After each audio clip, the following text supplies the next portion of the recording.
Okay, very good afternoon to all of you.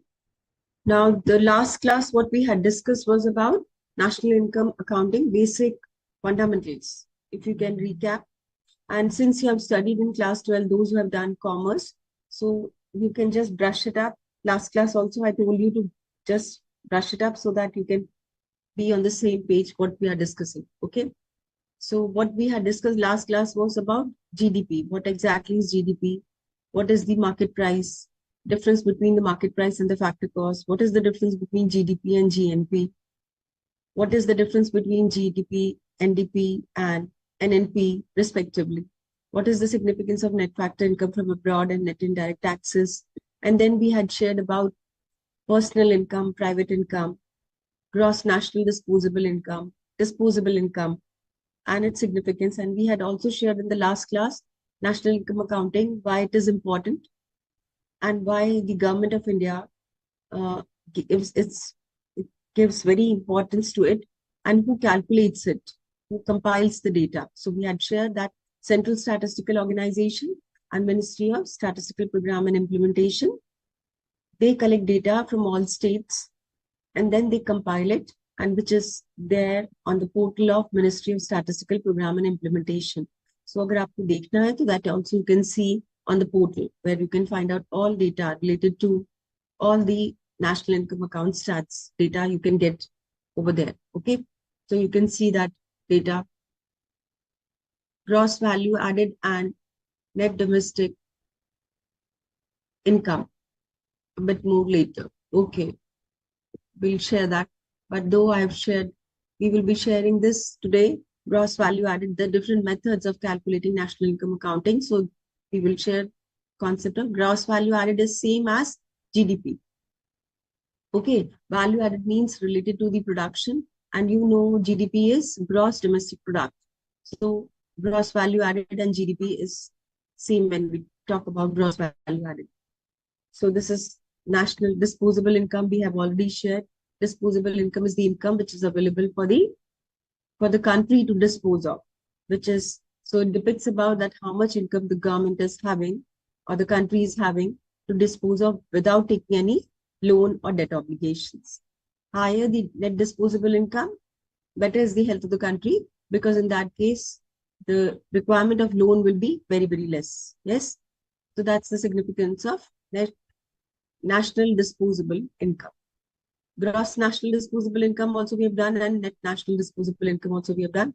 Gross is without deducting depreciation, and net is after deducting depreciation, that you know. So today we will be sharing circular flow of income and what are the different methods through which you can calculate income, national income of the country. So this is what we have done. So we have discussed about national income accounting. What is the significance of national income accounting? What exactly is national income accounting? Who maintains the records of national income accounting? Okay, so this is what we have shared. What are the policy implications of this? How the consumers can get benefited through these, producer get benefited through this, all these things we have shared. Then we have shared different concepts of national income accounting last class. We had shared concepts of national income accounts, and we had shared the significance of national income accounting. Today we will be sharing about measurement of national income in India. How in India we measure national income, what are the different methods through which it can be measured, and then we'll talk about what are the limitations and challenges of national income computation. So these are the two topics which we are going to cover today. The other two we have discussed in the last class. So when we talk about measurement of national income, in measurement of national income, what is important is that a country अपनी national income कैसे measure करती है. Okay, fine. So you know about what is the significance of national income, but it's equally important that how do you measure it? आप उसको कैसे measure करते हैं, and what are the different ways through which you measure, and what kind of challenges you have to the government may incur by calculating it. So क्या challenges हो सकते हैं, इसको कैसे calculate करते हैं, इसका significance हमने already discuss कर लिया. So today we'll talk about the circular flow of income first and the foremost. Now you see, when we were talking about national income accounts, we said about it starts from the production, it ends to the disposition. Yes, once you produce, so farmers produce wheat, it goes to factory where they make bread. Factory people, the bakers, they make bread. The bread goes to the final consumer. The final consumer is going to buy it because the consumer is working somewhere, getting salary, and through the salary, the person is going to buy the goods. And once you buy the goods, that means you purchase. You purchase means you give money to somebody else. And then that money goes to whom? Money goes to the corporate, and then they start producing more. So it's a complete circle. It starts from the production. So any company, for example, what exactly is the circular flow of income? Let's say that we are talking about the economy as a whole. So let's talk about that sector is, let's say, e-commerce. आप सब खरीदते हैं ना online products? So it is e-commerce. Okay. So e-commerce is the portal, e-commerce sector. They produce services. What do? You demand, you see on your mobile that this is what I want, and you buy from online, you give order. So what do? They have products. Okay. So they get products from somebody who has produced beautiful bag or something like that. So you want to buy a beautiful embroidery bag.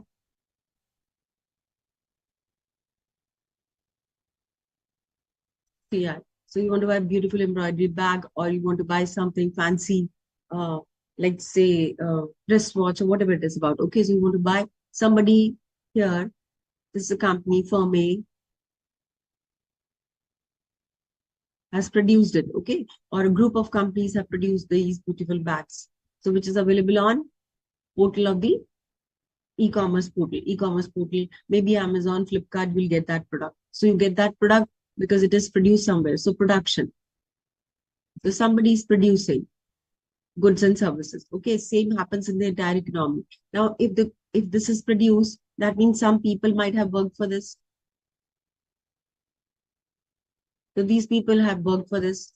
Apart from that, there maybe they have the machine where they are producing. So that machine is on the land. So there is land, also people. Then you have raw material required for this.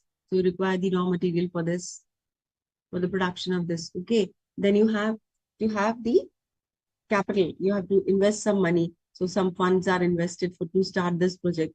And then finally, there's a CEO of the company who takes care about this, taking the profit and analyzing it, okay, respectively. So these are factors of production. These factors of production, they work for the production process. They work in the production process. Once they work in the production process, they get salary. What do they get in return? They get salary. They get wages. They get salary. Land gets rent. Then funds, you get funds on interest. You get interest on funds. So these are all factor payments. The CEO gets profit. So these are factors of production. So these are factors of production. They get factor income. This is about income. So you get income once you start working. जो लोग काम करेंगे, जो land आप use करोगे, जो capital आप use करोगे, अगर आप खुद एंटरप्रेन्योर हो, अपनी सर्विसेज जो दोगे, उसके लिए आपको कुछ इनकम मिलेगी. So that income is part of this is so income gets distributed. So you get factors get factor income because they have worked here. So distribution of income happens. Once they get income, what do they do with that income? They spend. They spend on goods and services. So they spend on consumption or investments. So if you're a company and you get profit, what will you do? Certain part you may pass on to dividend in the form of dividend. Rest you'll invest back in the firm. So you invest part of it in profit. Invest. So this investments, so it can be in the form of investment, it can be form of consumption. So this is a complete circular. Once you go for consumption and investments, you consume. That means you buy. That means you pay. You pay. So it goes back, the money goes back to for the production. Once the production starts, then people will be hired, they will be paid, and this is how it goes on. This is how the complete circle goes on. And that is why there are three methods. इसी तरह से ये complete circle होता है. Production से शुरू होता है, income पे, then followed by income, and then followed by consumption and investment. अब जब आप consume करते हैं, invest करते हैं, so definitely it goes back for the production. उससे production बढ़ेगा, and this circle goes on. Okay, this is a complete circle, it goes on. So there are three methods of calculating national income based on this circular flow of income. It starts from the production. So whatever goods are produced in the country, okay, usko aap measure karenge. That you'll measure. Total production of goods and services, and then you'll calculate in terms of money. Because you see, or rupee. Reason being, you will produce cloth or cotton. So you will be producing in kgs, quintals. Cloth you will be producing in meters. If you are producing juice, you will be producing in liters, isn't it? So different units. So how will you go for compiling the information? So you will take the money value. Okay, so we'll take the money value. You remember how we had defined GDP? GDP is the money value of all final goods and services produced in the country within a year. So in a specific period of time, whatever goods and services are produced, which are expressed in terms of monetary terms, because it is economic activity, that is what is about output method. Okay, so for production, we have output method to calculate national income, and this output method, you will get what? Will get gross value added. What you will get? You will get gross value added through output method or GDP at market price. Then you have factor income. Factor income. So the method used will be income method to calculate the income of the country. So for production, आप कौन सा method use करेंगे? Output method. Distribution as factors of income के लिए क्या use करेंगे? Income method. Then once you get income, then you spend. Okay, so this one disposition is about expenditure method.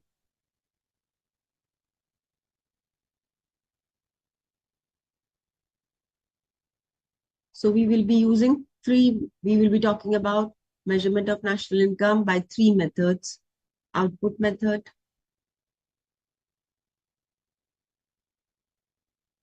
that is linked to production. Second is income method, that is linked to factor income. Third is expenditure method, that is linked to disposition. Okay, so 3 methods की बात करेंगे हम national income calculate करने के लिए. First will be production method, that is also known as output method. Second will be income method, because जब production होगा तभी तो income generate होगी. As you produce goods and services, income will be generated. So once the income is generated, that income will be spent also. जब आप income मिलती है आपको तभी तो आप expenditure करते हैं. So then income and expenditure method, and again expenditure leads to what? More output. Okay, so this is some complete circular flow. We will be talking about 3 methods of measuring national income. Okay, so first to start with output method. So these are the 3 methods which are there we will be sharing about. So the first method is output. इसमें क्या होता है? Value added. We will be sharing what exactly is value added. You might be knowing also, but to make you further understand, we'll share that. In this, you require net value added and contribution by each unit. So for example, we say, what exactly is the value added method?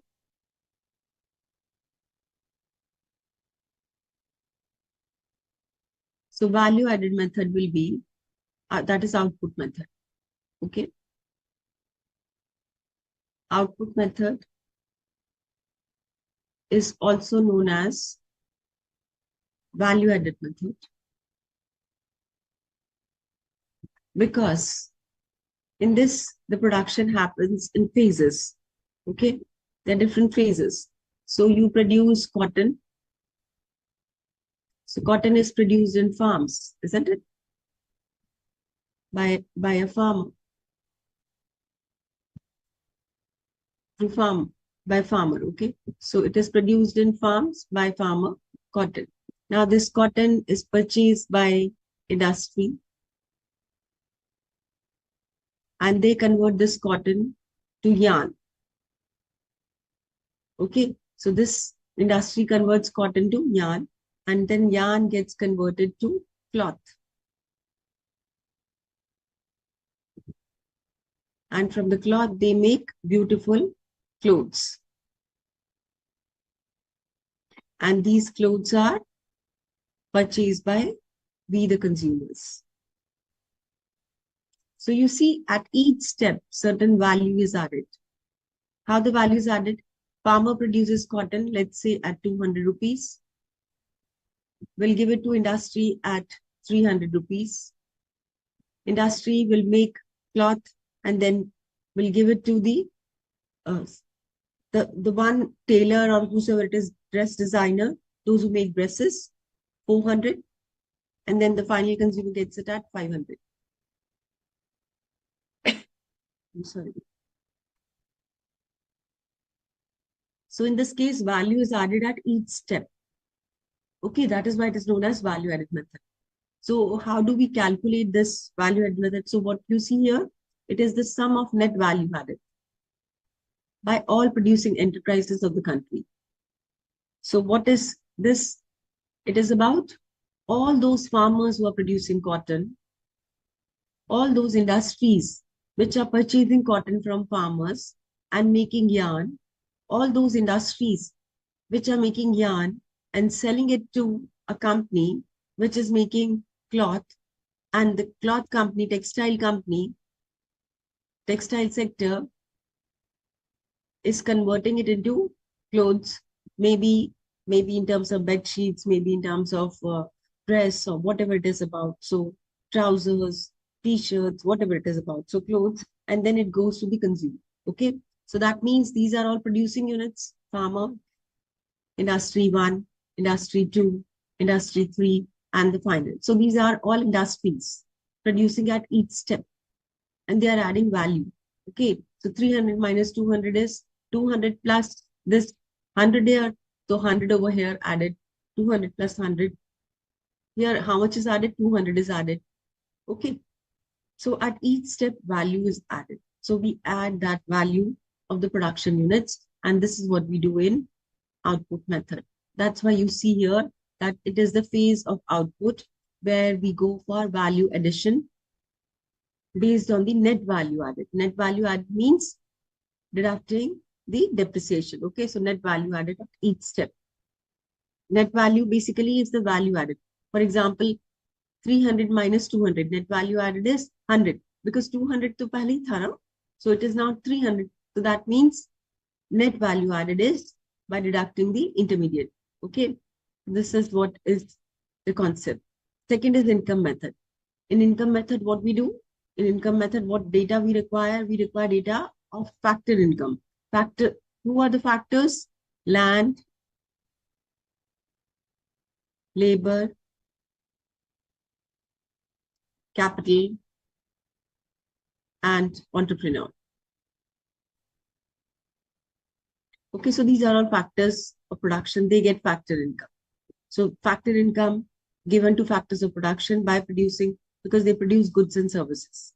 So they produce goods and services. In return, they get paid. जो goods and services produce करते हैं उनको कुछ return में salary मिलती है. That is their income. Okay. So this is about the income method. Income method में हम क्या करेंगे? हम income जो contribute हुई है, whatever income has been contributed by each factors of production, that will be taken into consideration. Okay. Next is disposition. Expenditure method. In expenditure, what we do? We calculate the sum of expenditure of the whatever happens in the economy. Who all spend? Who all spend in the economy? We the consumers, we spend. Then corporate, they go for spending and even investments. So corporate basically invest. Yes, they give salary also. Government goes for investments and spending also. Government spends on what? Government spends on organization, people in the organization, salary, their salary and everything. Okay, pension, other allowances which government gives. And then government also goes for investments. So government invest bhi karti hai aur spend bhi karti hai. Okay, so all these we will be taking into consideration in expenditure method. Okay, so these are three methods to calculate national income accounting, and the result and the national income what you get through three methods should be same. But thoda sa difference hota hai because sub components may not be 100% accurate. That's why there's small difference in the value which is calculated by the three methods, but almost it is same. Okay, almost it is same. That's the benefit of national income accounting to calculate.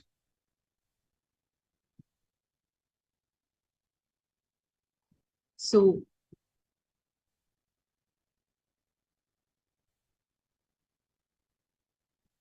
अब output method आप calculate कैसे करेंगे? How do you calculate output method of national income?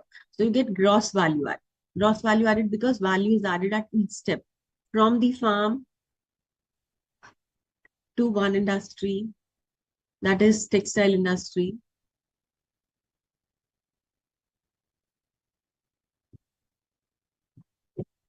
by making textile from yarn to textile and then selling it to the stores, maybe big stores which are buying, okay, the west side buying and other players buying, so they buy, okay, and then it goes to the consumer. So the value is added from the agriculture sector to the industrial sector to the service sector. Whatever value is added at each step, that is calculated. How do we calculate? We calculate value of output. What is value of output? इसका formula क्या है? What is the formula of gross value added? Value of output minus intermediate consumption. You know what is intermediate consumption? Which is not used for final consumption or production, okay? Which is not used for final consumption is intermediate. Like raw material, okay, raw material will be intermediate. For example, I say that somebody is making, company making furniture. So furniture, wooden log used. जो wood का log use किया जाएगा, वो क्या हो जाएगा? Intermediate हो जाएगा, because that will be used to make a final chair or a table or whatever it is about. Okay, so value of output minus intermediate consumption. Now, what is value of output? Value of output is sales plus change in stock. What is sales? Sales is price into quantity sold. Okay, what is change in stock? Change in stock is closing stock minus opening stock. That is changing. Basically, change in stock is inventory. Change in stock, closing stock minus opening stock. Sales is output into price. That is sales. Okay, so sales plus change in stock minus intermediate consumption, you get what? Gross value added. Okay, so gross value added. आपको output method से क्या मिलेगा? Output method से आपको मिलेगा gross value added at market price. Market price, because we are talking about sales. Sales means the product is available in the market, so it will be at market price. आप market price और factor cost में differentiate करते हैं ना? You differentiate between market price and factor cost, so you will get market price. Now, one thing more, national income is what? National income is NNP at factor cost. Okay, यहाँ पे आपको क्या मिलेगा? You will get GDP, gross value added at market price, is what? GDP at market price. You have to get, if you have to calculate national income, you have to move from GDP to NNP at factor cost. आपको gross domestic product at market price से net national product factor cost पे calculate करना है. So we have done conversions, 3 rules of conversions I had shared with you. Okay, so gross to net will be what? First, gross to net. That means what we'll do, we'll deduct depreciation. Yes, so आप depreciation minus करेंगे. Then domestic to national. Second is domestic to national. So what will you do from domestic to national? You will add net factor income. You will add net factor income from abroad. Yes, you will add net factor income from abroad. Then you have to go from market price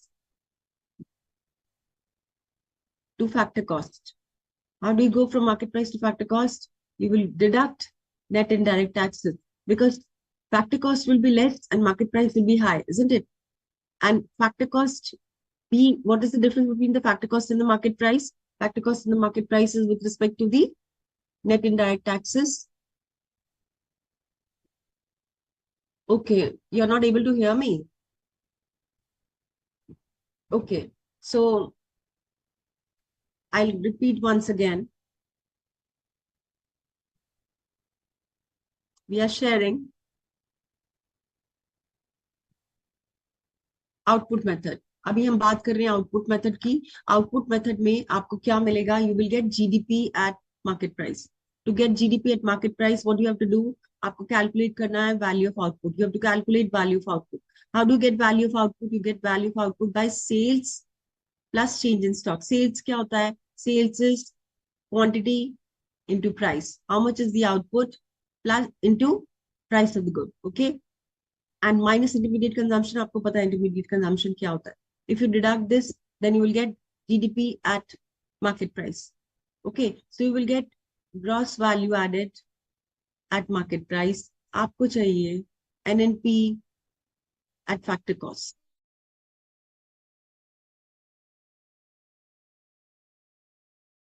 GDP at market price. Number one. Okay. Number two, you get GDP at market price in this method, output method. And number two, you have to get national income. National income क्या होती है? NNP at factor cost. That means you have to reach to NNP at factor cost from GDP at market price. हमने last class में conversions किए थे. I gave you 3 mantras of national income accounting. So what is the first rule? From gross to net, you have to deduct depreciation. So gross will become net. Okay. Number 2, domestic to national plus NFIA. Number 3, from market price to factor cost, what you have to do? You have to minus net indirect taxes. What is net indirect taxes? Indirect taxes minus subsidies. Okay. Net indirect taxes is indirect taxes minus subsidy. Why we deduct net indirect taxes? Reason being, indirect taxes, if indirect taxes increases, the price of the good will increase. If subsidies increases, then in that case, the price will decrease. So that's the impact of net indirect taxes on the market price. So हमेशा याद रखिए, market price will be greater than the factor cost. Reason being, this market price includes indirect taxes and it helps to deduct and it deducts subsidies. ये subsidy को minus करता है और taxes को, indirect taxes को include करता है. इसीलिए हमेशा market price will be greater than the factor cost. Okay. तो number 1, you have to remember that in output method, what do you get? You get GDP at market price. Number 2, you have to remember that national income is NNP at factor cost. जब आपको पता है कि इस method से आपको output method से GDP मिलेगा मार्केट प्राइस में और national income NNP eight factor cost है और आपको तीनों मंत्रास अच्छे से याद है, so you can do any conversion. You can do any conversion if you know that through output method you will be getting GDP at market price. Number 2, you get in national income, you will be getting NNP at factor cost. Okay, so this is how the output method is used for calculation of national income.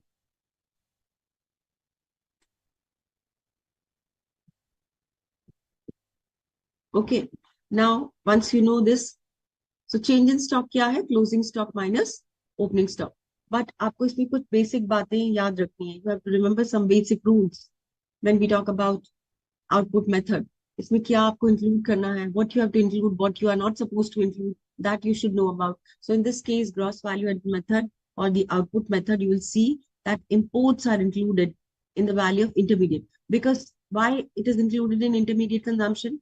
Because see, you are a company which is producing some good and you are importing.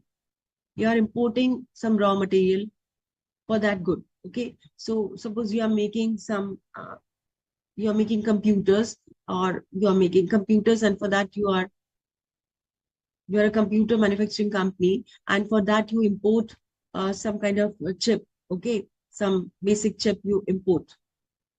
So the chip is inbuilt in the computer. You are taking care of that. It is inbuilt in the computer. Once you will sell this computer in the market, this chip price will be included in this computer because you're not going to say, or for example, the antivirus software or whatever it is, you are importing and you are inbuilting in the system. Okay. So once you have that, so this is what? This is intermediate good. This is intermediate, though you have imported it.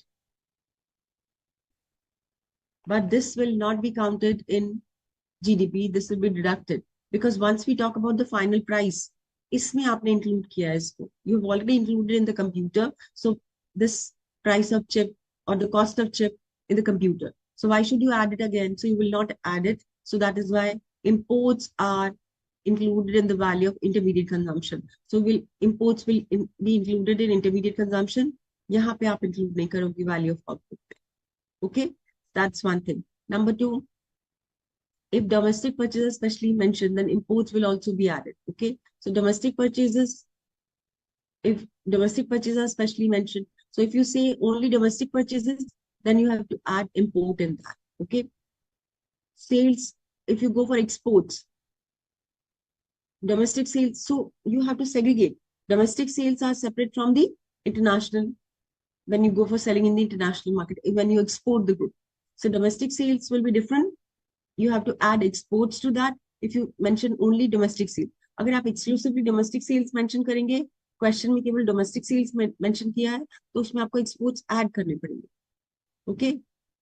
So exports needs to be added. अगर आपको imports, अगर imports domestic में दिया है, sales में दिया है, और imports अगर आपको अलग से दिया है, so then you have to add imports in the intermediate consumption, domestic sales. Okay? You have to add in intermediate consumption so that it's get deducted. I hope you are understanding. Imports को आप intermediate consumption में include करेंगे क्योंकि ये minus होगा. Okay, and domestic sales अगर आपकी है, and if you have exports also, so that will be added here. So plus exports. So you'll be adding exports here in sales because it is inclusive of both domestic and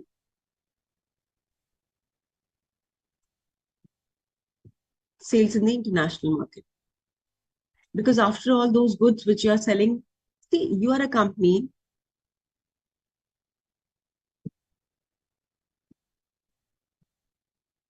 You are a company which is producing goods, 1,000 units of goods. Okay, you are producing 1,000 units of computers, and maybe 800 you are supplying in Indian market. So in the domestic market. So this is sales component of yours. Okay, which will be included here. Apart from that, you are selling in the international market. 200 units you are selling in international market. So you are exporting. So since you are exporting, ये produce to India में हुआ ना? It has been produced in India. So that is why it will be included in GDP of the country. So exports को आप sales में add कर देंगे और imports को आप intermediate में से minus कर देंगे. Okay, so this is what you have to do. अगर if in case, when will you add exports? When they'll mention domestic sales. If they mention sales, and plus they have given export also, values also, then you will not add these export values in the sales. Okay, so if sales is given, then no need to add exports because this sales is inclusive of exports. But if they give exclusive domestic sales, और उसके अलावा उन्होंने आपको exports की value भी दे दी, then you have to add in this domestic sales plus exports to get the total sales. Okay, so this is what you have to keep it in mind when you do your calculation for by income output method for national income. Okay, so basically in output method आपको मिलता क्या है? आपको मिलता है GDP at market price. This is also known as gross value added at market price. You have to go to NNP at factor cost because ये होती है national income.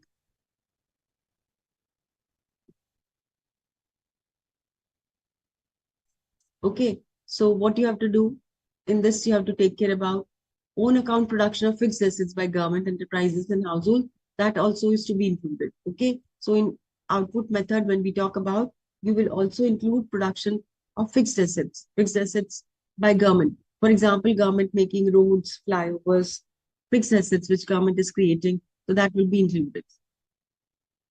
Enterprises and households, people making houses and others. Okay, enterprises and others. So that will be production. This will be the production. Imputed value of production of goods. Imputed means what? Imputed means what? Imputed means that suppose a farmer produces wheat and this farmer is not selling it in market.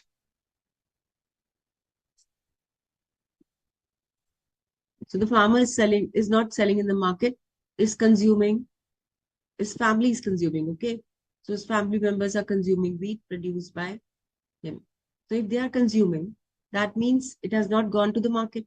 If it has not gone to the market, आपको इसका price पता नहीं चलेगा because ये market में आया नहीं है product. So how will you calculate? You will calculate that the imputed value of the production, that what is the cost incurred of this production, what is the basic value of the wheat in the market. If the value of wheat in the market will be, let's say, 1,000 rupees. Okay, so that will be counted because imputed value means opportunity cost.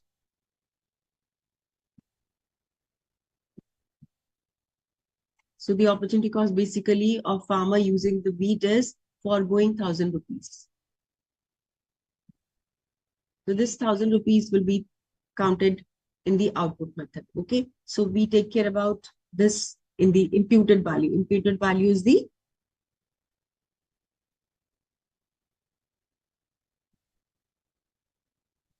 okay. So this value is already added, like we took material in growing crop. Growing crop, that is okay. That is growing crop. Yes, here we are talking that you're talking, I believe, for the past one. No, so this is about the opportunity cost. Imputed rent of owner occupied houses may be same concept. Hai. Imputed basically means opportunity cost. Now the person using own house. So own house means you are not going for rentals of this house. You are not giving this house on rent. If you're not giving this house on rent, that means you are foregoing, let's say, 10,000 rupees rent. So this is imputed rent. So this value will be counted here. Okay. So imputed rent and imputed value of the production for self-consumption. Change in stock we have already shared. Change in stock basically क्या होता है? Closing stock minus opening stock. And this is same as inventory. If closing stock will be, see, change in stock, if closing stock minus opening stock is positive. इसकी value अगर positive है, so what it means? That you have inventory, surplus inventory, isn't it? So this would be plus when the closing stock is more than opening stock. But if closing stock is less than opening stock, that means there is no inventory left. So this would be minus. Okay, so change in stock signifies, change in stock आपको क्या बताता है? Inventory बताता है कि कितनी inventory है firm के पास. It helps you to know how much inventory they are having. Okay, so this is the significance of output method. में आपको number one, आपको क्या मिलेगा? आपको मिलेगा GDP at market price. Number two, you will be adding what? You have to deduct all intermediate consumption. Intermediate consumption में आप जो import किया उसको भी आप deduct करेंगे. Okay, and what will you add? Sales में आप exports को add करेंगे अगर domestic sales किया. Then you will also add the production of, you will add the value of the production of self-consumption. Goods produced for self-consumption, उनका price, उनकी value आप add करेंगे इसमें. Okay, you will also add the fixed assets value created by the government. Government has created some fixed assets or the enterprises have created some fixed assets.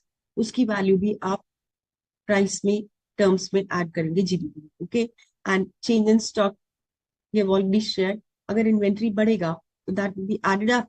If inventory will be negative, then it will be deducted. So these are all things you have to remember when some question is given, some numerical is given to you to calculate national income accounting through output method.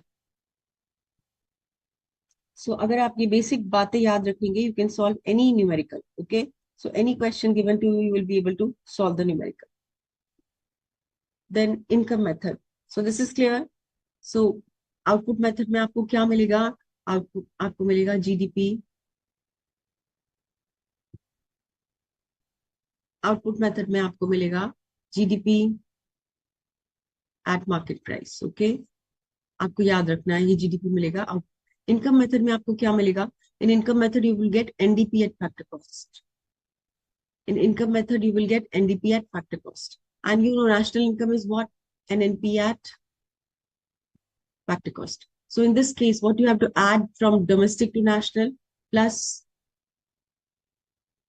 NFIU. Okay. In income method, you have to add net factor income from abroad because what you get in income method is NDP at factor cost.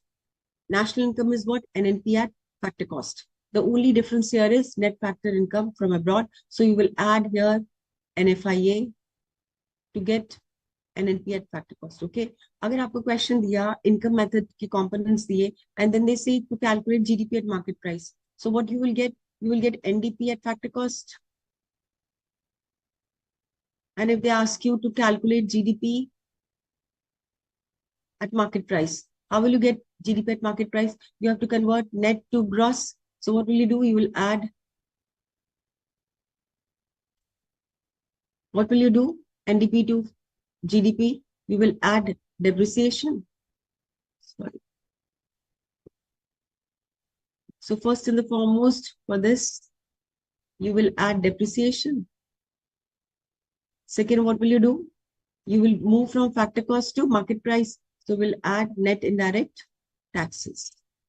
Okay, so these two things you will add here to move from, if suppose by income method, they tell you to calculate income method, income by income method. So what will you get? You will get NDP at factor cost, and they ask you to find out GDP at market price. So how will you get GDP at market price? By adding depreciation and by deducting factor cost to market price, you will add net indirect taxes. Okay, so this is about conversions. Conversions आपको अगर एक बार समझ में आ गए, तो you can do any question. Number 2, you have to remember किस method से आपको final out क्या मिलेगा component. So for example, you have to remember what will be the final like parameter you will get. Through expenditure method, you will get GDP at market price.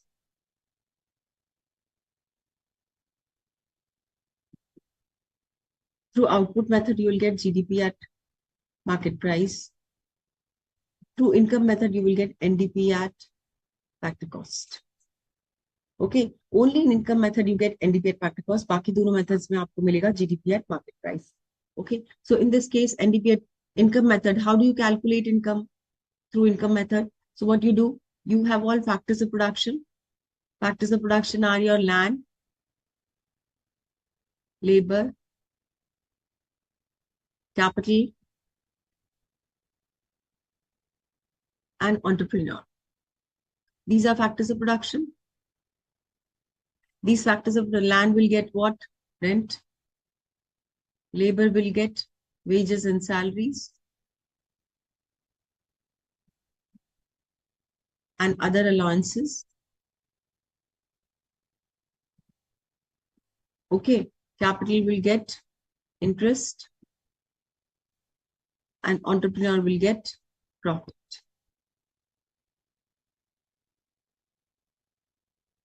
So all these 4 components, if we add together, you will get NDP at factor cost. Okay, so you have to add compensation of employees. What is compensation of employees? It is salary, wages and salary.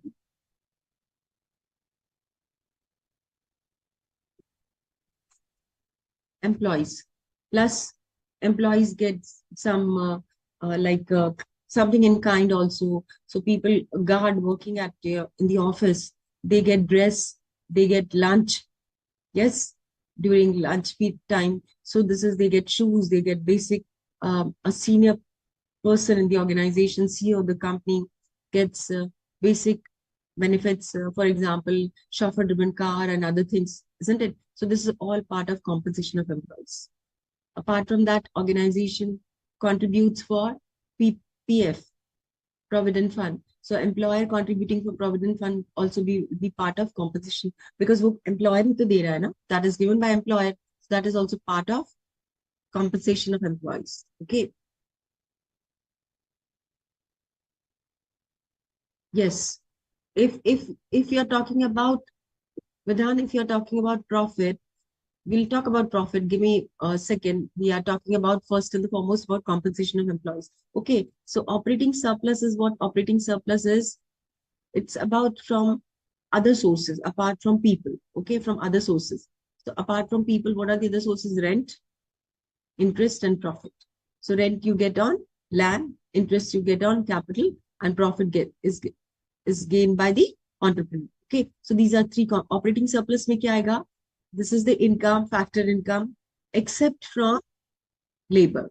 Okay, except from labor, the other category of income will be operating surplus, which will be non-labor income will be rent, interest, and profit will be operating surplus. Okay. Then you have mixed income. Mixed income is what? Mixed income of self-employed. So doctors, engineers, lawyers, uh, consultancy service providers, they work as an individual. They do not segregate their books in terms of that this is the rent, this is interest, this is profit, and this is the salary we offer. So they take together, no? So that's why we talk about mixed income. So mixed income, we do not segregate income on different parameters, whether it is income from the capital or is it income from the people or whatever it is about. Okay. So you do not segregate income, that is a part of. So all self-employed people, since they do not segregate their books in maintaining books, that's the part of mixed income. Now, in this method, income method, आपको मिलेगा क्या? You will get through these three, you will get NDP at factor cost. Now, national income is NNP at factor cost. That is why they have added here net factor income from abroad. So once you add NFIA, it will become national income. Okay. So from these three, you get NDP at factor cost. And to get national income, you have to add NFIA in this. Okay. Net factor income from abroad, you have to add in this. If an entrepreneur incurs loss, that will not be added. No, that only profit will be added. Because if a firm is incurring loss, then how is it income? It's not income generating. Okay, income generation will be only in positive terms. Profit will always be in the positive terms. If no profit, that won't be added in this. Obviously, the income will be less in that case because that is not added in this. But you can't deduct. Okay, it's only profit what we are adding. We are not saying that net loss. Profit is only after all your losses or all the expenses you've incurred. So income method से आपको क्या मिलेगा? What will you get through income method? Through income method, you will be getting NDP. You will get what? NDP at? Sorry, NDP at factor cost. Okay. और इसमें factor of productions include होते हैं. Factor income of the factors which are producing, which is helping in production. These factors are land, labor, capital, and entrepreneur. These factors of production, they contribute in output, in return they are paid, and that is reflected in income method. Okay, so this is about national income method. You will be getting NDP at factor cost. इससे आपको मिल जाएगा NNP at factor cost by adding net factor income from abroad. Now what you have to remember in income method, ऐसी बहुत सारी चीजें हैं जो आपको इंक्लूड करनी है और बहुत सारी चीजें हैं जो आपको इंक्लूड नहीं करनी है. There are many things which you need to include in income method, and there are many things which you are not supposed to, which you are supposed to exclude. So this is very important for you to remember. Okay, you cannot go for including everything what is income. जो भी आपके पास income आ रही है वो सब आप include नहीं कर सकते. You have to include income based on the parameter. So in this income, which income will be included? Income owners of production, those land, labor, capital entrepreneur, those who are contributing in production, only their income will be included. Okay, so those who are not contributing but still getting income, they will not be included. It is only income of those people who are contributing in production, their income will be included. Number one. Okay. Number two, pension of retired workers will not be included. Why pension of retired workers will not be included? Because when they were working, they were paid salary, but since they are not working and still they are paid, so this very first case we have said, सबसे पहले हमने क्या कहा? Only income of owners of production is included. Those who are producing, those who are helping in production. Now the retired worker is not helping in production, but still getting pension. So it will not be included in national income. Okay. Then see, this is compensation of employees includes bonus. So salary is not only about the core salary what you get bonus during a, like, if you're a sales company and your profit goes up, so company gives you bonus. Okay, you get commission for the services you render. You may get brokerage fees and others, so that is also part of your income. Okay, apart from that, employees contribution, so some contribution is made by employer also in your provident, to your provident fund, so that's also included in income. Compensation of employees, the compensation of employees is the income of the employees.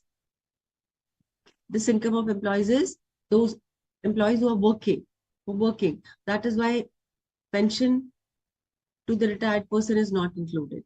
Okay, but income is included because any form of income, maybe it is in cash or in kind, is included in national income given by the employer, because you are working. So that's part of compensation of employees. Okay, non-labor income we have already shared. Imputed value, I've already told you what is imputed value.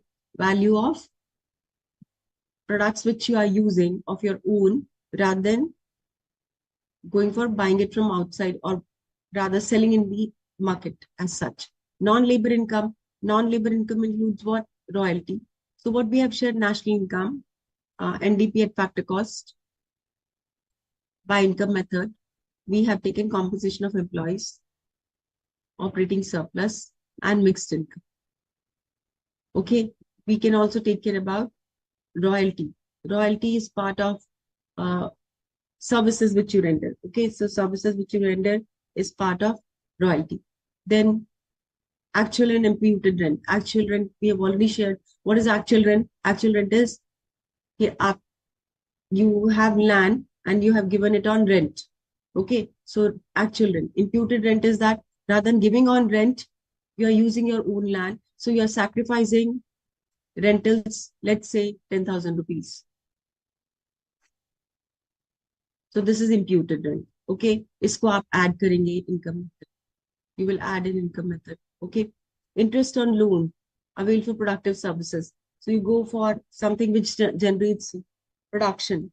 Okay, so you produce, for example, soap and shampoos and other products, and the country is producing those goods, and you take loan for that, and you have to pay interest on that. Okay, so interest on loan avail, dividends given. So this is what you were asking about. Dividends, after all, अपने profit में से दे रहे हो आप dividends, that is also included. Undistributed profits, which you are not distributing. Okay, but maybe you are using it in your further growth of the company production. Okay, then you have profits of unincorporated enterprises, which are not listed companies. They also have some profit, so that their profit is also included.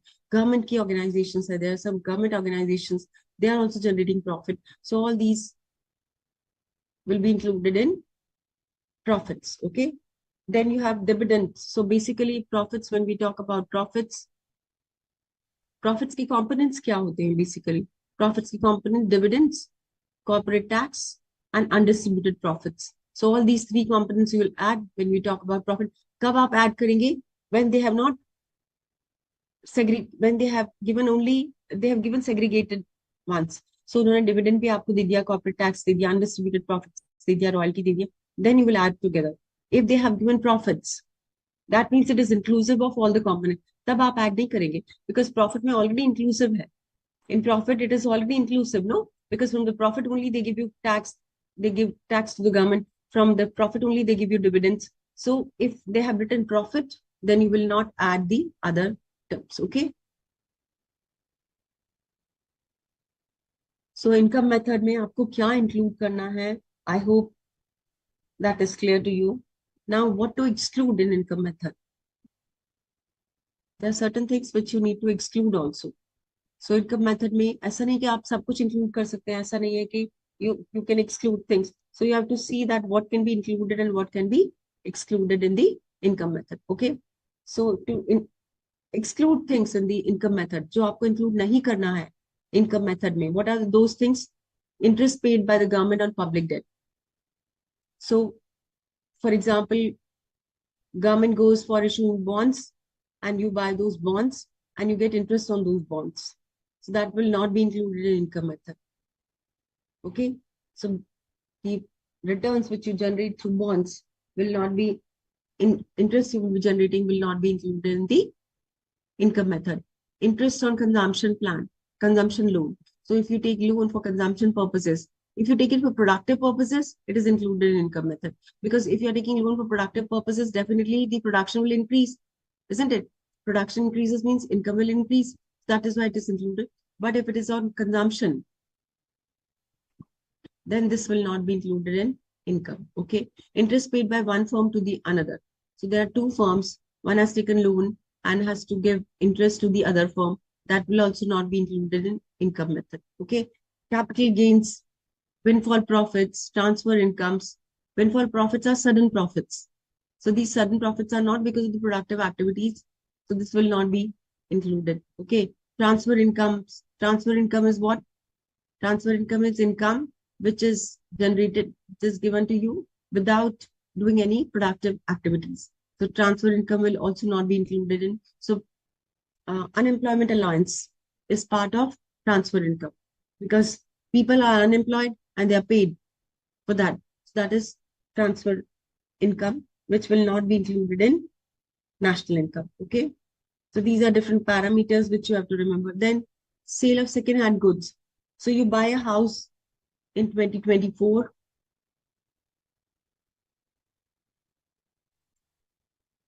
or rather you have brought a house in 2022 and now you want to sell in 2024. So since you have purchased this house in 2022, it was included in 2022.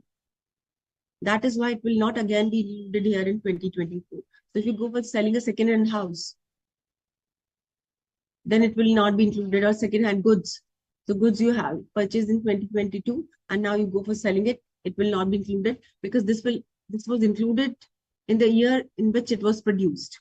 Yes, so it was produced in 2022, so it was included in 2022. Now it will not be included in 2024. Similarly, financial assets. So you buy some FD and others in 2022 and now you're selling it in 2024, it will not be included in national income accounting. So payments made outside will not be included. You make payments outside India, that will also not be included in national income. Okay, so there are certain things to be included. There are certain things which to be excluded, and you have to take care of that when you calculate national income by the method of income method. And similarly, we have shared in the output method also, you have to take care about that what to include and what not to include, and how you can move from GDP to national income, that is NNP at factor cost. So this is important for you to understand. And basic principle of circular flow of income also, I hope you have understood. Circular flow of income is that it starts with the production stage. In this, we get value added at each step of production, followed by income method, where we talk about income generated by factors of production. These factors of production are land, labor, capital, and entrepreneur. They are paid not only the actual rent, but also imputed rent. And the profit has a component of, all the components are there: dividend, corporate tax, undistributed profit are the components of profit. The rent also includes imputed rent, is the rent which is you are foregoing by giving your own land to someone. So that is about imputed rent. So that also has to be added. We do not add in this consumption loan, we do not add second-hand goods because the goods which are produced in the year in which they were produced, that very year they were counted.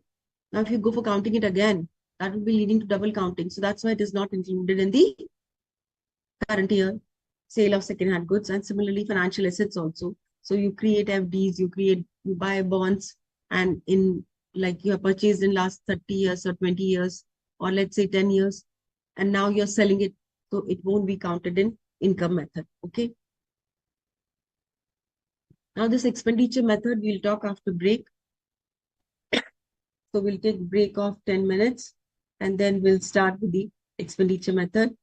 If you If you know about expenditure method is the most valid method to calculate national income of the country.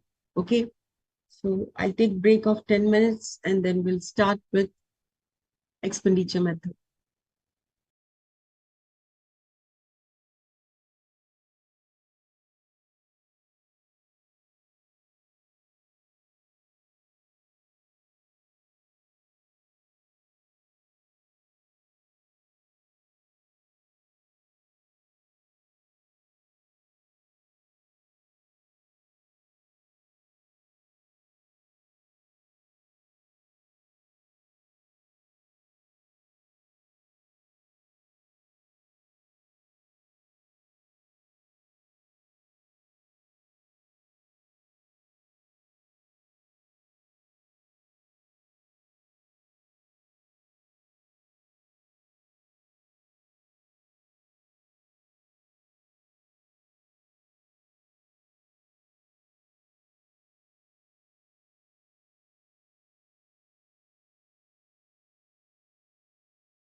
We're talking about expenditure method because when the production happens, it leads to income generation because people get job, and those people who work for the production process, they get paid.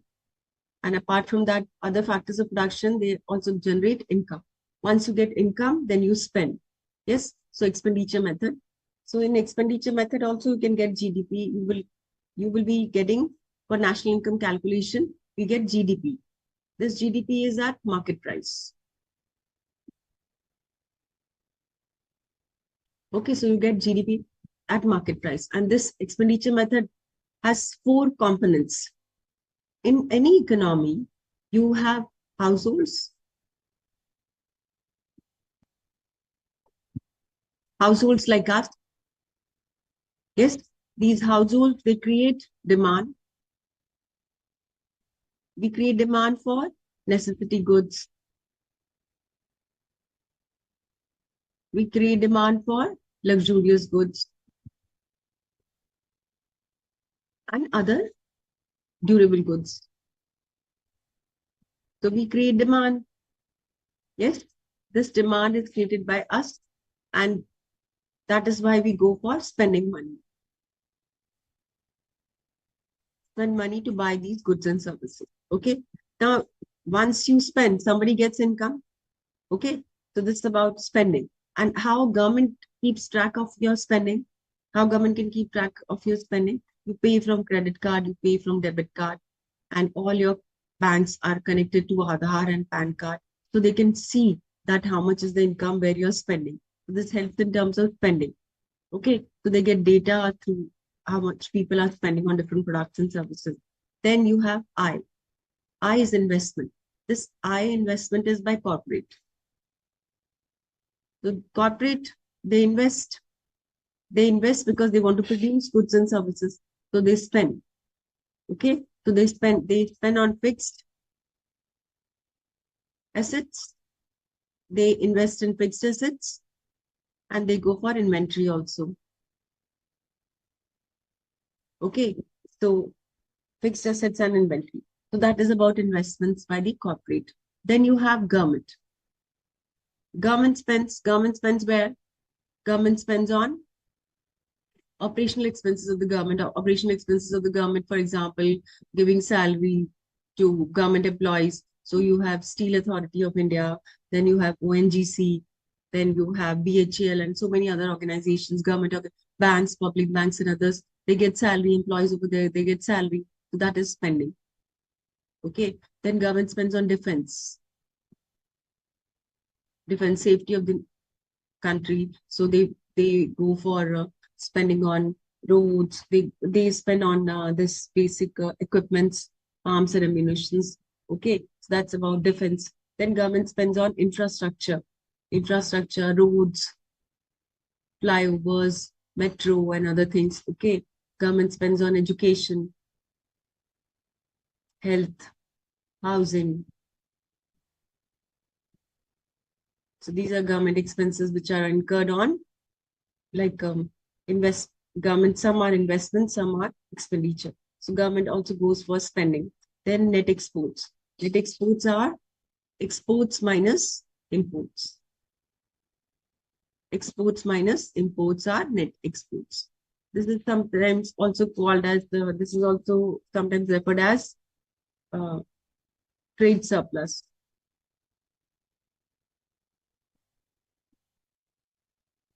Because if countries' exports are more than imports, so it will also be considered as trade surplus. So these are the four components. Consumption created by households, investments by corporate, government expenditure, and investments also. Then net exports, that is because why net exports? Because these goods, what you export to the market, you produce in your home country, no? So the production happens, and the production happens means expenses incurred. Okay, so this is included here. So these are the four components, and what you get through expenditure method, you get GDP at market price.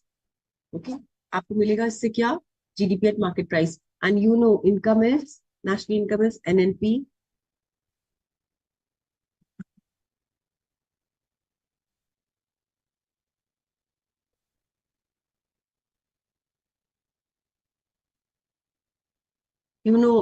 you get what? You get GDP at market price through expenditure method, and national income is NNP at factor cost. So how will you get gross to net minus depreciation? Domestic to national plus NFIA. Market price to factor cost minus net indirect taxes.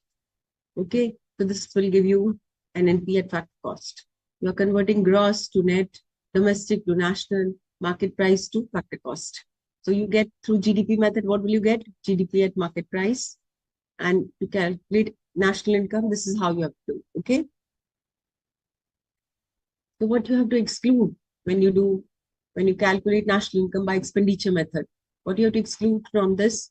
So what you have to exclude is expenses on intermediate goods. Any expenses incurred on intermediate goods will not be included because you are counting that in final good.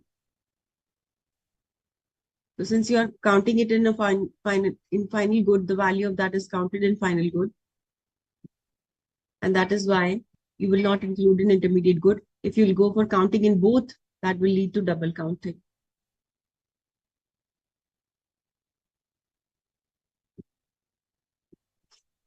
Okay, so you will not include intermediate goods. Secondly, you will not include transfer payments. What are transfer payments? Transfer payments are one-way transactions. So transfer payments basically means you are not contributing, but you are paid for something. That is transfer payments. So unemployment allowances, you're not getting a job, and then government gives you some amount of money on a regular basis. Unemployment allowances. You're not doing anything. You're not getting a job. And that is why government is sympathetic towards you, and then government goes for giving you some amount of money. This happens in US and other countries. In India, it's done for rural people. So unemployment allowance will be not included. Pension will not be included because pension is given post-retirement. So it won't be included. Okay, you're not working, but still you are paid. So that is transfer payment. Scholarship, you have scored good marks and you get scholarship, or rather score good marks. If I say that somebody poor and wants to study, so or a girl child wants to study, government will say that you study, will give you some kind of scholarship for a girl child to study. Okay, so government supports for that. That's also transfer. So transfer payments are not included in national income. Okay, transfer payments, because transfer payments are expenses, no? Expenses. So they are not included. We do not include purchase of second-hand goods. Why second-hand? So somebody purchasing second-hand goods, for example, you buy second-hand car. Okay, so you buy second-hand car, and the value of the car is, let's say, 50 lakhs. If you buy a car, the big car or an expensive one car, okay, the premium car, if you buy, you want to drive BMW and you can't afford, so you buy a second-hand car and then you say it is expenses. But it is not, reason being that car expenses were already included in the year the car was purchased. Okay, so car was purchased, let's say this car was purchased, let's say in 2020. So the value was already included in that year. Now in 2024, you are purchasing a second-hand car, its value won't be included. Second-hand car value won't be included. Second-hand goods value won't be included. Okay. Then if you buy shares, bonds, debentures, these are not included. Their value, these are not considered as expenses because shares, bond, debentures are basically, the shares are issued by the company. Okay. And it is not something they are generating today. Similarly, for bonds, they are raising money, which will be used for further production process or whatever it is about. So that is why it is not included in expenditure method. So अगर आपको question में कुछ transfer payments की components दिए हैं, suppose pension is given, suppose they give you the value of second-hand sales of the goods, or they give you value of shares, financial assets. So you have to take care about this is not part of expenditure, so it should not be included. Okay, so what is not to be included is equally important to know apart from what is included. क्या नहीं include करना है वो भी आपके लिए जानना बहुत जरूरी है, क्योंकि आप कंफ्यूज हो जाएंगे, otherwise you'll get confused and they'll give you some components here. Okay. So now the question arises, we have studied three methods. Now, since we have studied three methods, so the point is that which method is relevant in India? India mein, how do we measure national income? So do we measure national income in India through expenditure method? Do we measure it through income method? Do we measure it through output method? So this is very important to understand. So which is the method which is relevant in Indian context for measuring?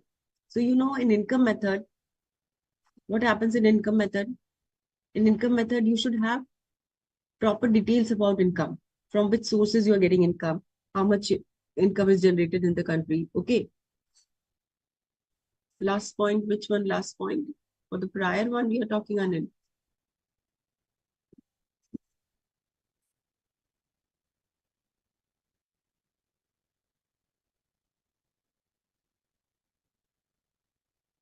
Okay, last one. This last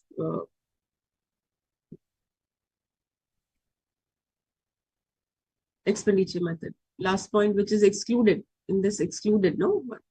Okay. So the excluded one in this procurement of assets such as shares. So suppose you go for buying shares. Okay, so you have purchased shares. So these shares you have purchased today, but the share was you have purchased the share from the market today, and the share IPO had came, or the share was issued, let's say 1 year back or 6 months back, and share as such is transfer of assets. It's not generation of assets. Is it generation of assets? It is not generating assets. It is only transfer of assets. Today you are buying share. Company will be getting money. In future, they will be investing. Once they'll invest, then they'll produce. Once they'll produce, then it will be counted the day it will be produced or the year it will be produced. Today you are buying those shares, which is helping company to raise funds. Similarly for bonds. So the funds are raised, but in that case, production has not happened. Since the production has not happened, that means income has not been generated. Income will not be, and expenditure won't be there. So that is why shares and bonds and debentures value, financial assets, procurement, which you procure from the market, which you buy from the market, are not included, because it's simply transfer of assets from one to the other. It's something like second-hand goods, isn't it? So you have a car at your home, which you purchase a second-hand car, that adds value to you, but it was already taken care the date or year in which it was produced. Similarly for the shares, okay, and bonds and debentures, all financial assets which you buy or procure today, and the value will be counted, will be because it's simple transfer of assets, simple transfer of assets.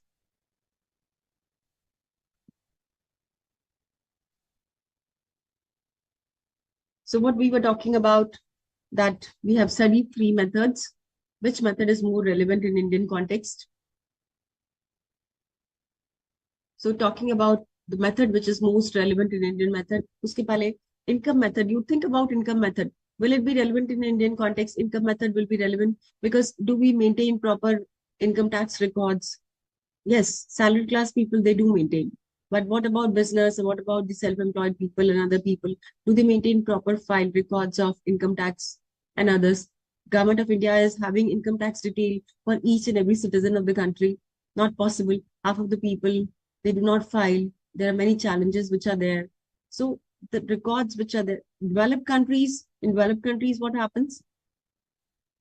Everybody is filing income tax and they are aware about it, and it becomes easy for the government to go for calculating that how much income has been generated based on the tax proceeds, isn't it? But country like India, it's very difficult. Half of the people are not literate only. Half of the people are not part of the income tax. They do not know how to file income tax. They do not maintain their accounts.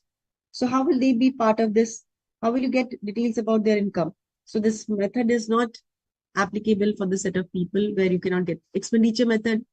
Expenditure method is about transfer of goods. That is becoming more valid in Indian context today because you can monitor transfer of goods and you can see that how many hands a good has transacted and what is the value which has been transferred from one to the other place. Okay, so this is how. So the expenditure method becomes easy because you will make payment through any of the modes.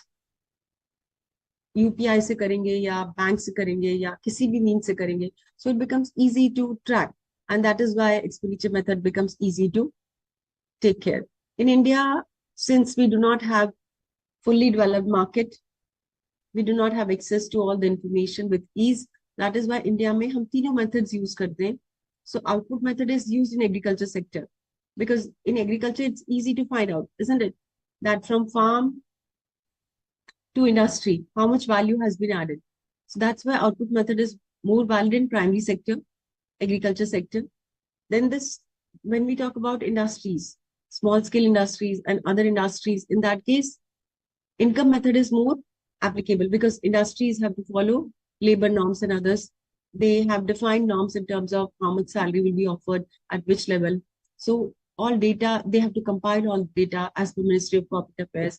They have to file their balance sheet and annual report they have to file. So they maintain all records in that. So that is why income method is more valid for companies which are listed, which maintain their books, which have audit records, and their income method will be more. Industries, their income method will be more valid. Construction sector, in construction sector, what is important is that in construction sector, expenditure is more important because it leads to you're buying land. Okay, on land you will incur some cost. Then you will go for basic machines to start the underground work before you make pillars, drop pillars, and then go for establishing a building, full-fledged building. So these expenditures which are incurred is construction sector. We use construction method. So these are three. So if the question is there, which method is relevant in India? So to see that all the three methods are relevant, but in different context. Different context. In one context, one is applicable. In the other context, other is applicable. So now, who compiles the data? We have already shared कि data compile कौन करता है सारा tax का, this income tax and your expenses and all other data. Okay, so Government of India compiles the data. I'm not talking about taxation. I'm talking about income, national income data. National income data, all states have to compile. Okay, and then the state government share it with Central Statistical Organization, and then they share it with Ministry of Statistical Program and Implementation. So they share data with both Central Statistical Organization and Ministry of by states. Every state shares data with this, and the data which has been shared is compiled by them, and then they release the data to people. Okay, now certain data is compiled by states, exclusively by states, and then they give it to the center.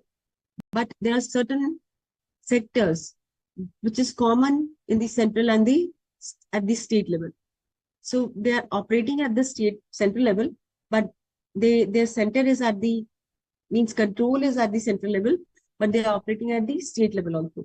These are known as supra-regional sectors. Supra-regional sectors are the sectors, economic activities. They do not have defined boundaries. That this sector belongs to state. So education, like education, we say it belongs to state government, isn't it? So what sanitation belongs to state government. Okay, so there are certain things which belongs to state government. They have to ensure that working should be proper and the expenses what should be maintained, agriculture state. Okay, so state government has to take care about that. But railways,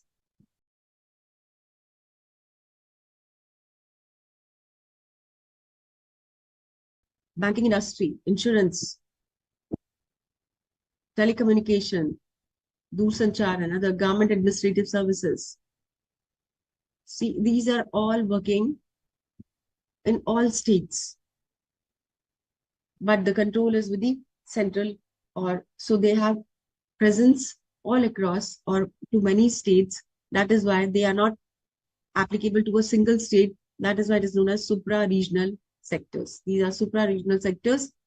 Okay, so Central Statistical Organization compiles estimation for the country as a whole. They take care about compiling information on, as for the entire country. But these estimates are given by states because it is in state purview. So states give respective information and then Central Statistical Organization compile that information and then it is shared as national account stats. But these supra-regional are having the characteristic because they are present in more than one region. So banks are present all across India. Insurance service providers are there all across India. TV you see all across India. Banking you have. Your railways is having presence all across India. So these are not state regulated, one state. That is why these are known as supra-regional sectors. Then the other important parameter is we are talking about growth of the country, GDP.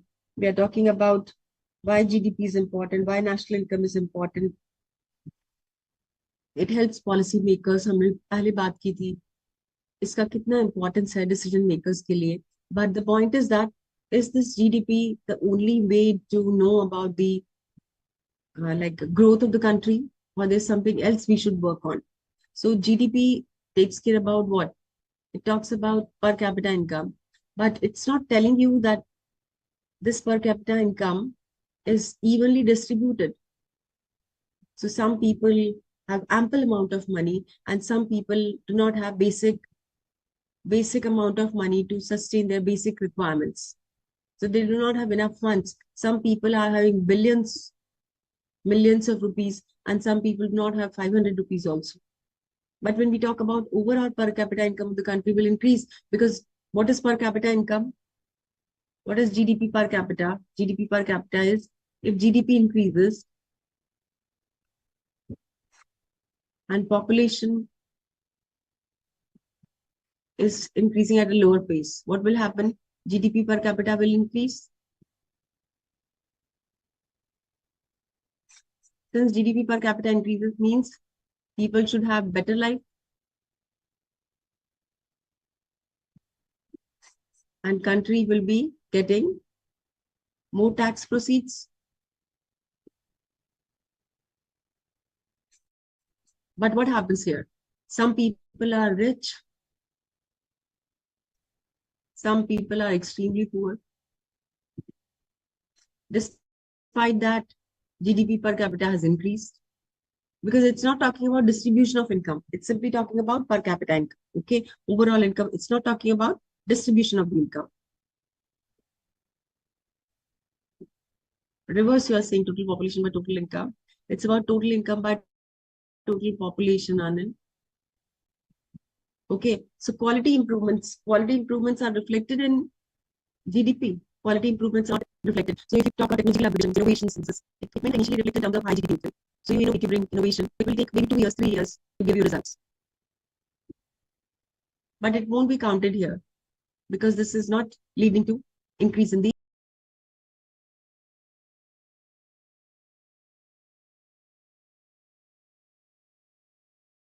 output in that very year. So, but definitely it contributes in the overall growth in multiple terms, but this will not be included here. Okay.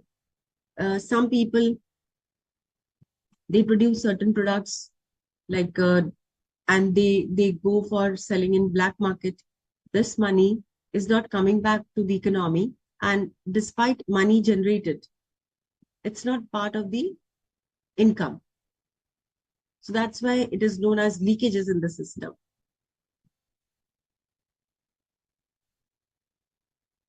Leakages in the system. Because of that, the money gets out of the market. Money goes out of the market. And since money goes out of the market, that means it affects well-being of the people. So this GDP is not 100% accurate model to depict about welfare of the people or welfare of the country in India, okay, or anywhere else in the world.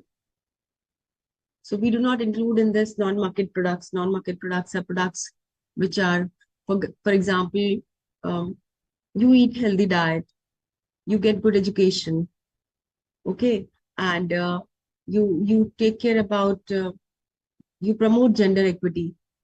These are something very important for country to develop. But these things are not include. This is not leading to increase in production or income or output, and that is why it is not included in national income. So these non-economic activities work for well-being, but still not included. Okay, then when you work overtime, you become more productive. You produce more, not productive. You produce more units of good.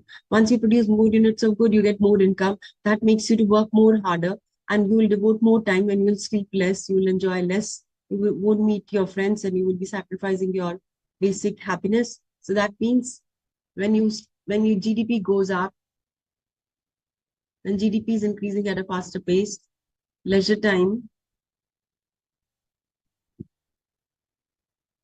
will reduce because you're working overtime to get more money, and that is why your leisure time will decrease. You will not be, you won't be healthy because of this over stress with work. Okay. So apart from that, people have enough money today, so people could purchase. People can purchase cars. People can purchase more, become more consumption prone. People can go for burning crackers and so on. But it affects the environment. Though the purchasing power of people has increased, the standard of living has improved. That's plus for the GDP and national income. But what exactly is happening? Number of cyber crimes are increasing, pollution is increasing, roads are heavily congested, waste disposal has become a problem. So these are drawbacks of expansion or growth in the country, which is not reflected through GDP value. Volunteer work, so those who work voluntarily and they are not paid for this services, but they contribute a lot, but they are not included in national income. So things which contribute for the well-being of the people, for the health, financial health, for the emotional health of the people are not included in GDP. So externalities, you understand what are externalities, what is meant by externalities. Externalities are that you do something. Externalities are that A is doing something and its impact is on B. So this is externality.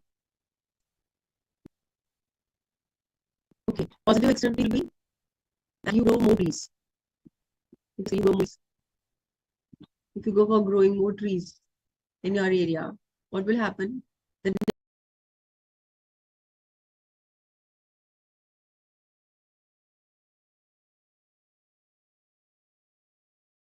neighbor will be able to breathe fresh air.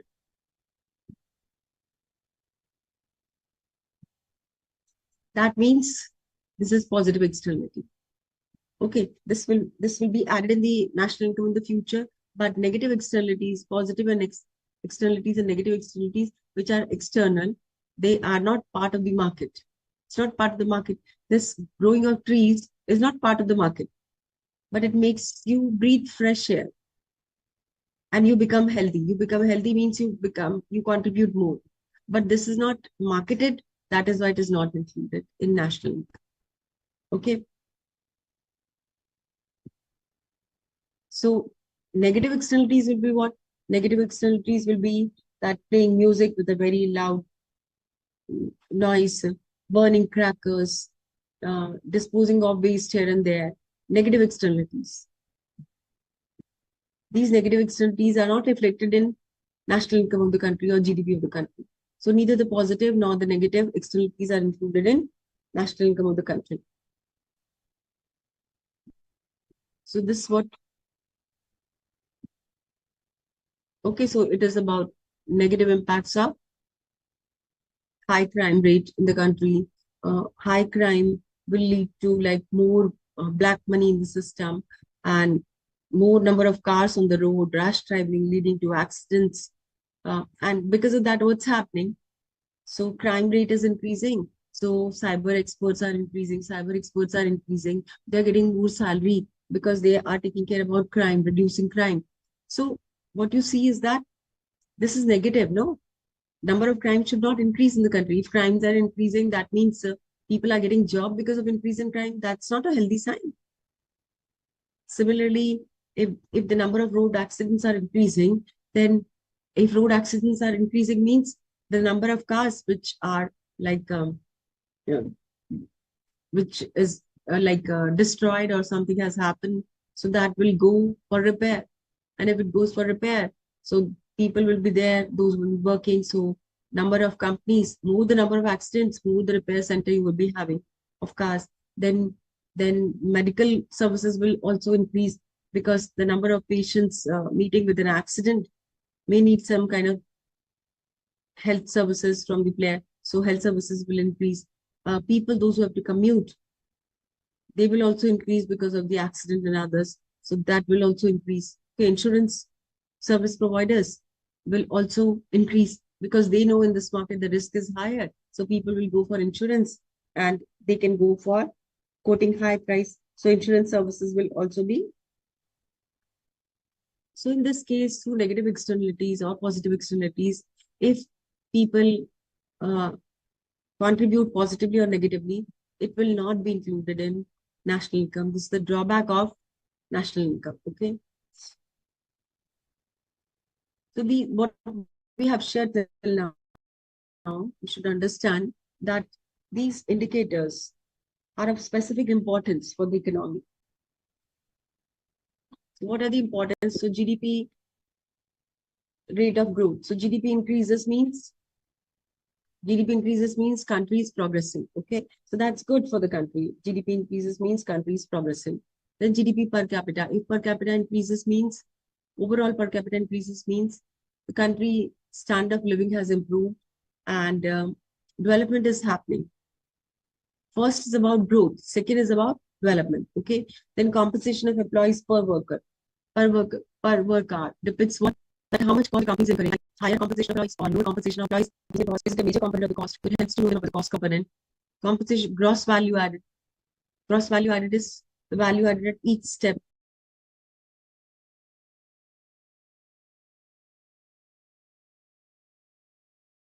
So this is basically helping in income share of employees, that how much each factor production is contributing in income generation.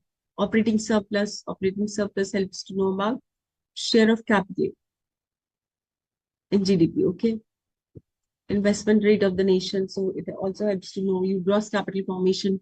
Gross capital formation is gross domestic fixed capital formation about machines, the real estate which gets constructed is flyovers, roads, bridges is all part of gross capital, fixed capital formation. So investment rate of the nation, how much investment is countries incurring, that you can find out through gross capital formation oblique GDP ratio. Saving and GDP ratio tells you about that how much is GDP of the country, what part of GDP is going for savings. So more the savings, more the country is protected. Savings divided by gross fixed capital formation. What part of savings is going for gross fixed capital formation? So that is about gross fixed capital formation and savings.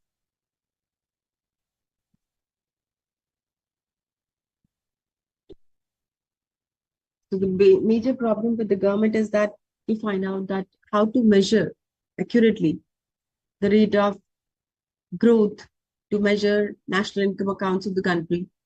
So major challenges incurred are that it's very difficult to define the correct definition of national income because it varies. It varies in three sectors: primary sector, secondary sector, and tertiary sector. Especially complex.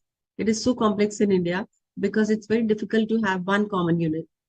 You have to calculate it from the three different ways to know about the national income of the country. And some people may not be willing to share information also.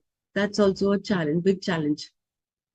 And there is intermediate goods. What exactly are intermediate goods? To what extent we can say that this is intermediate good and this is a capital good? So that differentiation is not clear in legal terms. What is the difference between intermediate and final goods?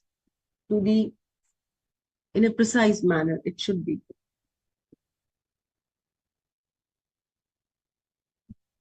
Then transfer payments हमने share किया. What are transfer payments? Transfer payments are one-way transactions, and it's not adding value to the output produced in the country. So transfer payments are not included. Transfer of durable goods are not included. You have purchased machinery or you have purchased a table or furniture in 2020, and now in 24 you want to sell. So if you want to sell in 2024, it won't be included in your this national income. Okay. Then difficulty of incorporating distribution of income. Distribution of income between land, labor, capital, and entrepreneur. So it's very difficult to have a watertight compartment between that salary of labor kitni hai, land ki kitna cost hai, and respectively. Okay. Then valuation of new good at constant price. So we have shared that whenever the new good will be added, any new good added to the national income account stats, then in that case it will be taken care at constant price, and the constant price is at 2011 and 2 base year. What we have taken as 11 and 2 as a base year. Other challenges which you can see are inadequacy of data. Sufficient data is not available. There's lack of reliability of available data. What state governments they give, there may be some kind of gap, but Ministry of Statistical Program Implementation and Central Statistical Organization has to rely on the data given by states. Okay. Presence of non-monetized sector. Non-monetized sector calculation is very, very difficult because everything we are counting is in terms of rupees. So we have to have a common unit to measure the health of the sector or any other parameter. Production for self-consumption is not included. We have already shared that. When you produce for yourself, you're not selling in the market, and that's why you're not part of it. Absence of recording of income due to illiteracy and ignorance. So people, they do not record how much salary we have got. They go as randomly that today I've got a salary and I'll go for spending on this, I'll spend on this, and then end of the month, again, you are back to square one with with limited amount of money. So people cannot go for proper occupational classification.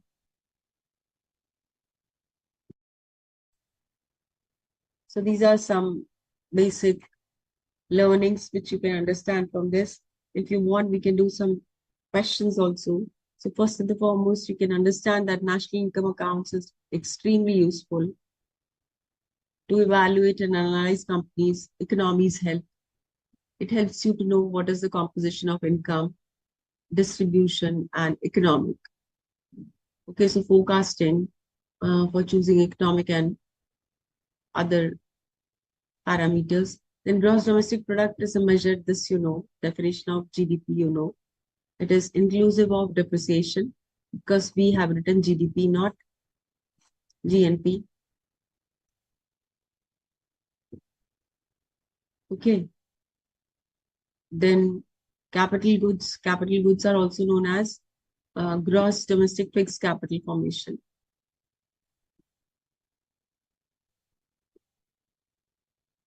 Gross domestic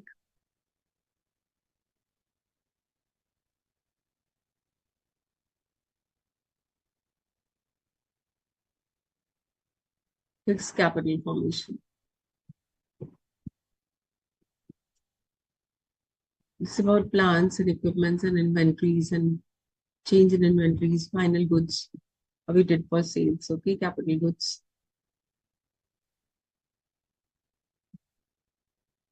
So you can see these conversions we've already shared. How to get from GNP to NNP, NNP at market price, so GDP, D to, this is N to D, so this will be plus NFIA, D to N, and then the second is market price to NDP minus depreciation, then market price to net factor income from abroad, NNP, so you will get NNP, and then you get depreciation. So you can find out this two different methods. Personal income, we've already shared personal income and private income. Personal income takes care about the income received by household sector, excluding income incurring to the corporate and to the government. That's the personal income. Expenditure method I already shared with you. So before we go for this, any questions if you have? Otherwise, I would like to share one more.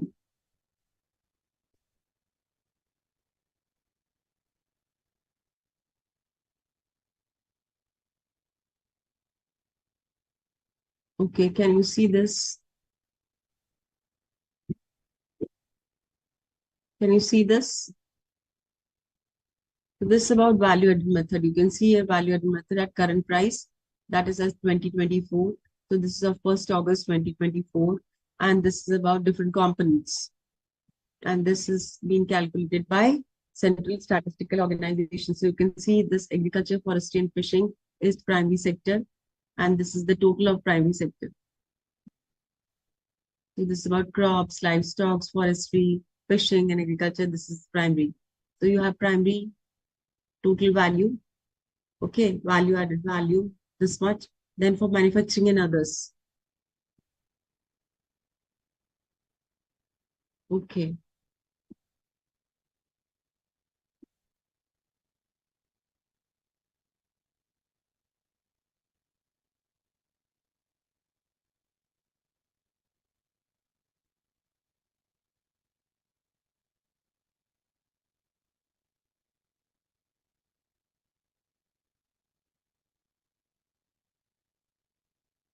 Okay, can you see now? So this you can see agriculture. This is about agriculture, forestry and fishing. This is primary sector. And this is gross value added state-wise. This is for Delhi state. And this has been calculated at the current price. 1/8. This is about 1/8 2024 data. And this is about crops, livestock, forestry, fish and logic and other things. Good. So you can see this fishing, mining and quarrying. And this is the value which you have calculated by the state government. So state government has got primary sector in rupees and lakh from 14, 15, 16 and so on. So you can find out that each year the contribution of primary sector is decreasing. No, this is increasing. Here it has increased. Then 15, 16 it has decreased. Again 18, 19 it has increased. And then and now 22, 23, 24 it has increased. So primary sector contribution is increasing over the period of time in gross value added. Secondary sector is manufacturing. So secondary sector is manufacturing, fishing, electricity, gas, water supply, and construction. So sum of all these three is secondary sector. The secondary sector values are given here. Okay. Trade, repair, hotels and restaurants, secondary sector. Other segment is trade, hotels and restaurants, transport, storage, and other services, respectively. Railways, road transport, and other services. Sorry, tertiary sector. So this is about tertiary sector. And this is what you get is gross value, gross state value added at basic price. Basic price, we have shared basic price, and basic price includes what? Product taxes and product subsidies. Yes, production taxes and production subsidies. So you have this value here, total gross value added. And then you have service sector.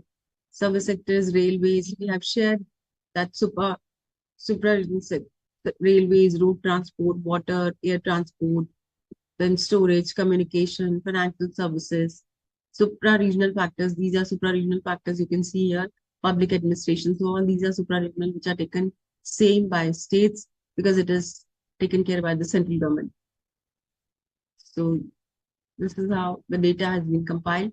Then they have divided by population to get per capita gross state domestic product. So this is about how do they calculate gross value added and the values here. Okay. And if I can share,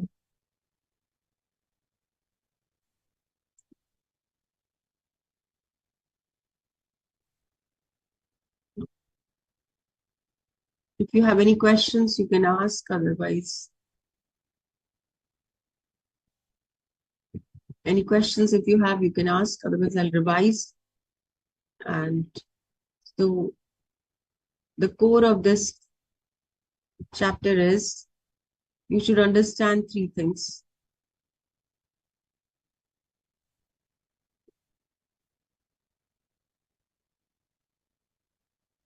MCQ income method. Akshat, you want to discuss income method because I have few minutes.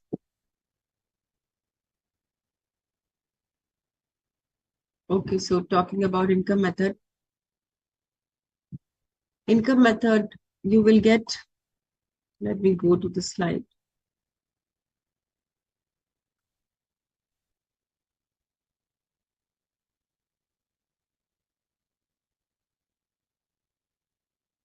Okay, so in income method, what will you get? In income method, you will get NDP at factor cost.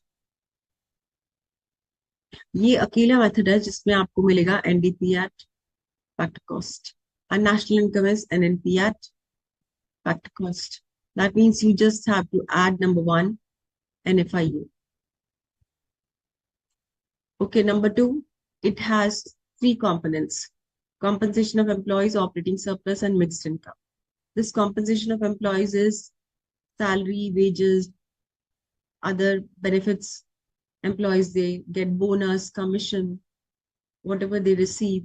Apart from that, food, clothes, anything which then contribution by employer and provident fund, others are included in this. Okay, but pension is not included because pension is about services which are given post retirement. Yes. Then operating surplus we include rent. In rent we include both actual rent and imputed rent.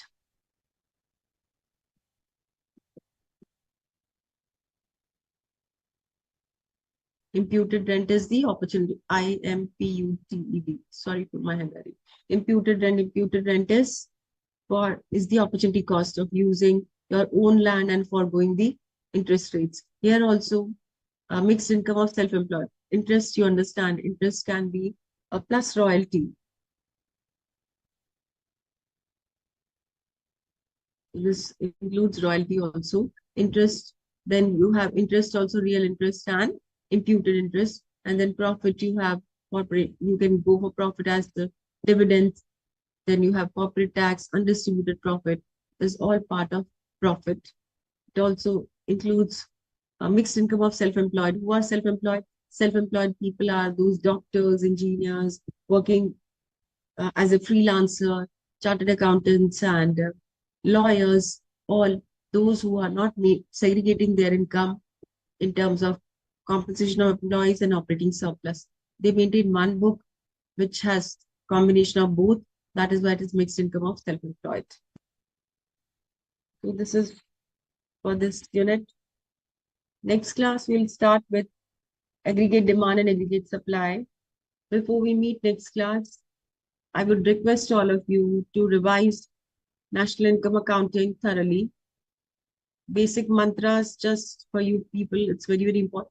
4 or 5 things you have to remember in this chapter very thoroughly. One, that what are the different terminologies? What is GDP?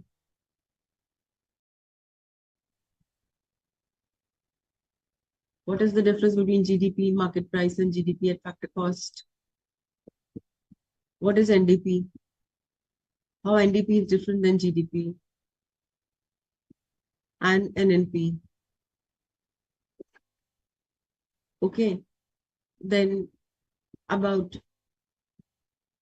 3 methods, circular flow method, 3 methods. What do you get in each method? Income method, output method, and expenditure method. What to be included, what to be included, what not to be included, that you should know about. What are transfer payments? Should know about transfer payments. Why capital gains are not included. Why second-hand goods are not included.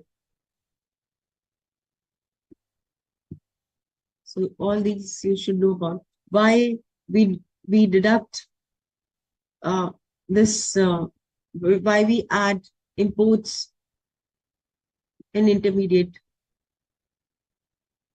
consumption. Why we add exports in sales. So all these questions you should know based on the concept. So concept clarity is very, very important in economics.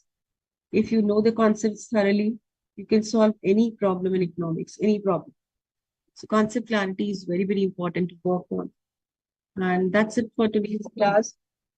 I hope once you know these concepts, you can solve any numerical, any numerical. It won't be a problem for you.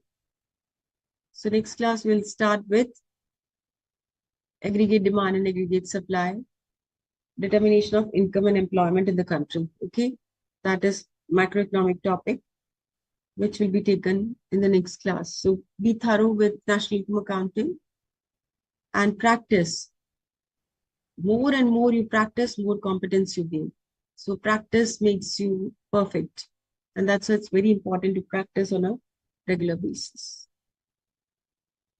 So that's it today. Keep learning and keep reading. Thank you so much. Any questions if you have, you can ask last minute. Ma'am, next class you will teach numericals. You will do. Yes. Okay, thank you.